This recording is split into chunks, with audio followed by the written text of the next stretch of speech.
কোন উপদেষ্টারা তাদেরকে সহযোগিতা করছে? তারা জাতীয় পার্টির রাজনীতি এখনো পর্যন্ত জিয়ে রেখেছে। আমরা সেটি জানতে চাই। সংগ্রামী সাথী বন্ধুগণ, প্রিয় সাংবাদিক ভাইরা, গতকাল আপনারা দেখেছেন কতটা বর্বর ভাবে জাতীয় পার্টির সন্ত্রাসীরা বরিশালে গণ অধিকার পরিষদের নেতাকর্মীদের উপর হামলা চালিয়েছে।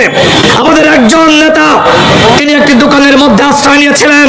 সেখানে ভিডিওতে আপনারা দেখেছেন ছাত্রলীগ যুবলীগ যেভাবে তাণ্ডব চালায়, যেভাবে রক্তাক্ত করে, যেভাবে হত্যার চেষ্টা করত, ঠিক একইভাবে ওই জাতীয় পার্টির কুলাঙ্গারের নেতাকর্মীরা আমাদের নেতাকর্মীদের উপর হামলা চালিয়েছে, হত্যা চেষ্টা করছে।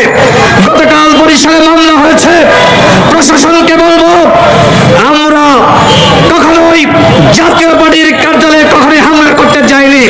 আমাদের নেতাকর্মীরা এই ধরনের ভ্যান্ডালিজম পছন্দ করে না, কিন্তু এই আওয়ামী লীগকে নিয়ে জাতীয় পার্টিতে মিছিল মিটিং করছে, সেগুলোকে আমরা মেনে নিতে পারি বন্ধুগণ? কথা স্পষ্ট। আগামী 24 ঘন্টার মধ্যে যদি বরিশালে গণ অধিকার পরিষদের নেতাকর্মীদের উপর যে হামলা করা হয়েছে, সেই হামলাকারীদেরকে চিহ্নিত করে গ্রেফতার না করা হয়, তাহলে এর পরবর্তীতে যদি গণ অধিকার পরিষদ এবং তার অঙ্গ সংগঠনের নেতাকর্মীরা আইন নিজের হাতে তুলে নেয়, তাহলে আমাদের করার কিছু থাকবে না। আমাদের কাছ থেকে নির্দেশনা চাওয়া হয়েছে, যদি আমরা নির্দেশনা দিই, এই যে এই পল্টনে জাতীয় পার্টির অফিস, যদি আমরা নির্দেশনা দিতাম, তাহলে এই নেতাকর্মী এখানে যারা আছে একটা ইটও তারা জাতীয় পার্টির অফিসে রাখতো না। কিন্তু আমরা নির্দেশনা দিই নাই। নেতাকর্মীদেরকে বলবো, শান্ত থাকেন। এই গণঅভ্যুত্থানের সরকার আমাদের সরকার, এই সরকার তারা সুন্দরভাবে কাজ করুক, তারা আইন শৃঙ্খলার পরিস্থিতির উন্নত করুক, আমরা সে বিষয়ে সহযোগিতা করব। কিন্তু আমরা যারা অভ্যুত্থানের নেতৃত্ব দিয়েছে, যারা সংগ্রাম করছে, যারা অংশ নিয়েছে, আওয়ামী লীগের আমলে মার খেয়েছি, এখনো কি আমরা মার খাবো? নেতা কর্মীদের বলবো, জাতীয় পার্টির যেখানে মিছিল সমাবেশ করতে দেবে, কোন মিছিল সমাবেশ আপনারা করতে দেবেন না। একই সাথে ওই যে আমরা দেখেছি রংপুরে এনসিপির নেতাদেরকে গালি দেওয়া হয়েছে, অন্য দলের নেতাদেরকে গালি দিয়েছে। যে গালি দিয়েছে ওই জাতীয় পার্টির কুলাঙ্গার মেয়র, ওই মোস্তাফিজকে অনতিবিলম্বে গ্রেফতার করতে হবে।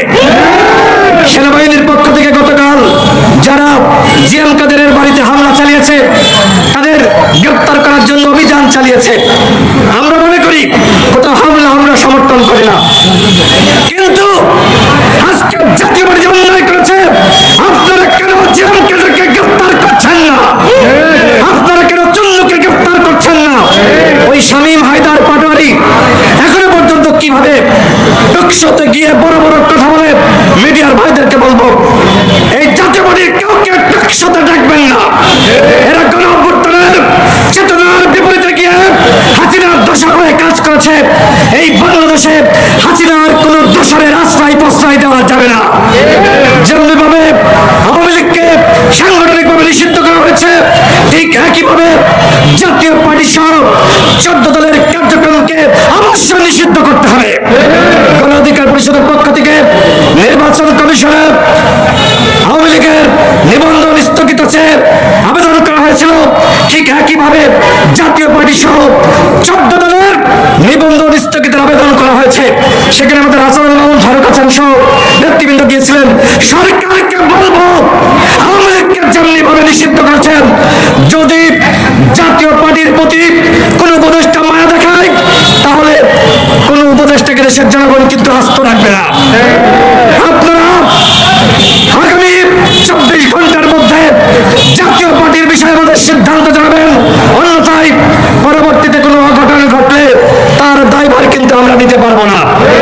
দেশের আইন শৃঙ্খলা পরিস্থিতি ভেঙে পড়েছে, আমরা সেনাবাহিনী সহ সকল বাহিনীকে অবশ্যই সহযোগিতা করব, কিন্তু আওয়ামী লীগ মিছিল করবে, জাতীয় পার্টি মিছিল করবে, আর সেইটা আমরা ললিপপ খাইতে খাইতে মাইনে নিব, সেইটা হবে না বন্ধুগণ।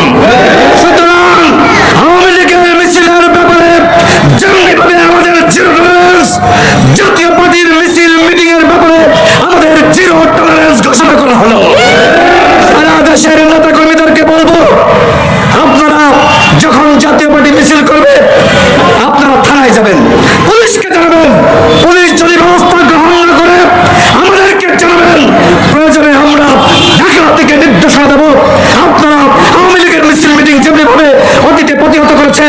জাতীয় পরিষদ 14 দলের মিছিল মিটিং প্রতিহত করবেন। গণ অভ্যুত্থানের পরে এইভাবে চুদুর বুদুর করে আমরা দেশ চালাতে দিব না। গণ অভ্যুত্থানের পরে সঠিকভাবে দেশ চালাতে হবে এবং একই সাথে আইন শৃঙ্খলা পরিস্থিতি উন্নত করতে হবে। আজকে আমি নির্বাচন নিয়ে 1 মিনিট কথা বলে শেষ করব। নির্বাচন নিয়ে অনিশ্চয়তা শুরু হয়েছে। গণ অধিকার পরিষদের স্পষ্ট ঘোষণা, আগামী ডিসেম্বরে নির্বাচন হতে হবে এবং এই লক্ষ্যে সেপ্টেম্বরের মধ্যে জাতীয় নির্বাচনের তফসিল ঘোষণা করতে হবে। নির্বাচন নিয়ে অনিশ্চয়তা ধোঁয়াশা আমরা মানব না। এর আগে জাতীয় সংলাপ করেছেন, আমরা তখন দেখেছি কোন সিদ্ধান্ত আমাদেরকে দিতে পারেন নাই। আগামীকাল জাতীয় সংলাপের আহ্বান করেছেন, আগামীকাল অবশ্যই সিদ্ধান্ত আসতে হবে। নির্বাচনের তারিখক্ষণ আমাদেরকে জানাতে হবে। আমরা অবশ্যই নির্বাচনের আগে জাতীয় ঐক্যমতের ভিত্তিতে সংস্কার চাই, গণহত্যার বিচার চাই। আজকে যেভাবে শেখ হাসিনার বিচার নিয়ে লাইভ টেলিকাস্ট শুরু হয়েছে, আমরা সরকারকে সাধুবাদ জানাই।